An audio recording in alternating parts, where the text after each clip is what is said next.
As a senior in high school, college seems like the perfect escape from a monotonous, chore-filled, parent-controlled life. While in some aspects this is true, most kids that moved out of their parents' house, either for college or work, don't really consider the many responsibilities that come along with living independently. One of these responsibilities is doing laundry. After living 3 years in England on my own, conferring with my mom, and doing extensive online research, I've gained a lot of knowledge about the best ways to do laundry. Now everyone knows there's just a few easy steps to get your dirty clothes looking clean and smelling new again, but knowing it's easy isn't the same as knowing how to do it.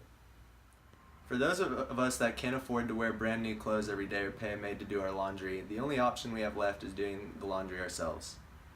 The Bureau of Labor Statistics claims that women spend 3 times as much time per day doing laundry as men do, so hopefully this video will help the guys get caught up.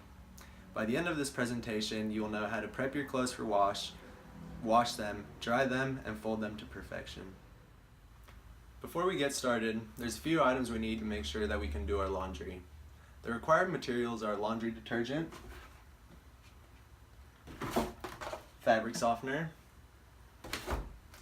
scent beads, which are optional but I like to use, and dryer sheets. Now, laundry detergent comes in both pods and liquid form, but I prefer to use the liquid form because according to Consumer Reports, between 2012 and 2015, 38,021 people suffered exposure to the pods, with 91% of those being kids under the age of 6. So maybe if you have kids at home, using liquid detergent would be best. And last but not least, we need a laundry basket and some dirty clothes.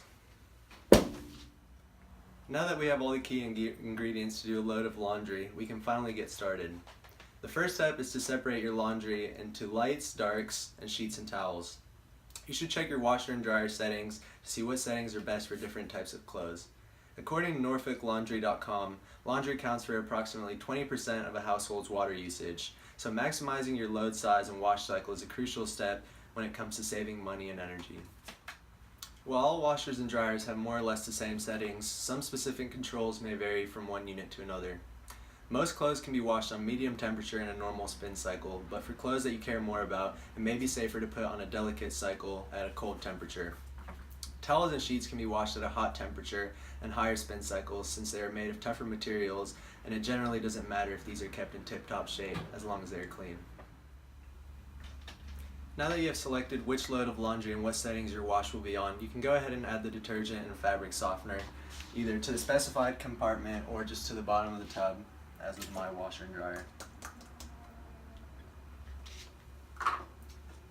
I like to add a little extra half cap of scent beads just to make the clothes smell a little nicer once they come out of the washer.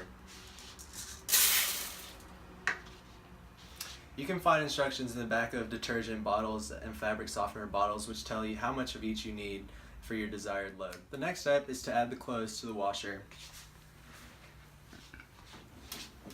You can just go ahead and throw them in and close it and select your wash cycle and start it.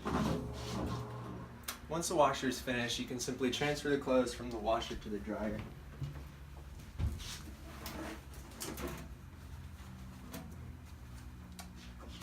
You always want to check your lint tray to make sure that there's no lint inside of it before starting the dryer. And then same as with the washer, you just select the setting and you start it. Dryers usually have similar settings to their matching washers, so you should be able to place it on the same type of drying setting as you placed on the wash cycle.